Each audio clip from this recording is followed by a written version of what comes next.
সোমবার দুপুরে কলকাতা পুলিশের আধিকারিকেরা টালা থানার ধৃত প্রাক্তন ওসি অভিজিৎ মণ্ডলের বাড়িতে হাজির হন।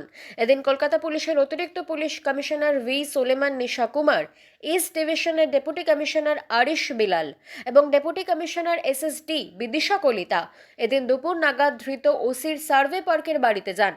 সেখানে তারা দীর্ঘক্ষণ অভিজিৎ মণ্ডলের স্ত্রী এবং তার পরিবারের অন্যান্য সদস্যের সঙ্গে কথা বলেন। সূত্রের খবর, ইতিমধ্যেই টালা থানার ধৃত ওসির স্ত্রীকে জিজ্ঞাসাবাদের জন্য সিবিআই সিজিও কমপ্লেক্সে ডেকেছে। তার উপর নজর রাখছে ইডিও।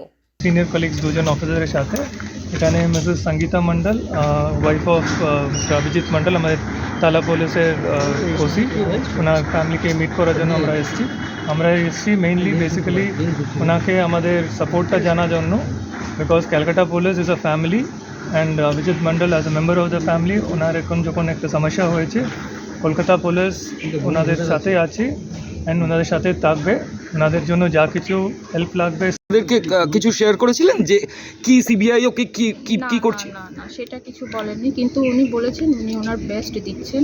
আমরাও দেখেছি আর আমিও সেটা দেখছি যে উনি বাড়িতে আসতেই পারেননি, আর উনি রাত দিন ওখানে কাজ করেছেন, উনি ওনার বেস্ট করেছেন। লালবাজার আপনাকে কি জানাচ্ছে? পুরো ডিপার্টমেন্ট আপনার পাশে আছে? সিবিআই কি আপনার সঙ্গে কোনো কন্ট্যাক্ট করেছিল এখনো?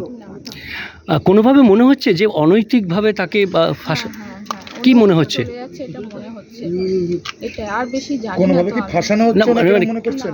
মানে কোনো আইডিয়া নেই, অন্যদিকে যাচ্ছে এটাই মনে হচ্ছে আমার। মানে কেন অন্যদিকে যাচ্ছে মনে হচ্ছে আপনাদের এই ইনভেস্টিগেশন? আমরাও চাই, আমার হাজব্যান্ডও কাজ করেছে এতদিন, যে এত কষ্ট করেছে যে নির্যাতিতার বিচার হোক, এটা আমরাও চাই। মানে আমারও দুটো মেয়ে আছে, আমি ফিল করতে পারি, আর তার জন্য যা করার সেটা সব করেছেন উনি সিবিআইয়ের সঙ্গে কোঅপারেট করেছেন, এমনকি ওনার শরীরটাও প্রেজেন্ট রেখেছেন।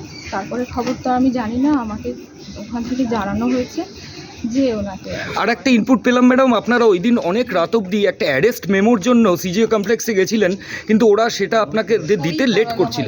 কি এক্স্যাক্টলি হয়েছিল? হ্যাঁ, আমি ছিলাম ওখানে, অনেকক্ষণ আমাকে ওয়েট করানো হয়েছে এবং 3 ঘন্টার উপরেই হবে। ওনারা প্রথমে দেখা করতে দিচ্ছিলেন না, কিন্তু কি মনে হলো ওনাদের, অনেকবার রিকোয়েস্ট করার পরে গিয়ে ওনারা আমাকে দেখা করতে। বাংলা খবর, আপনার রাজনীতি, আপনার আওয়াজ।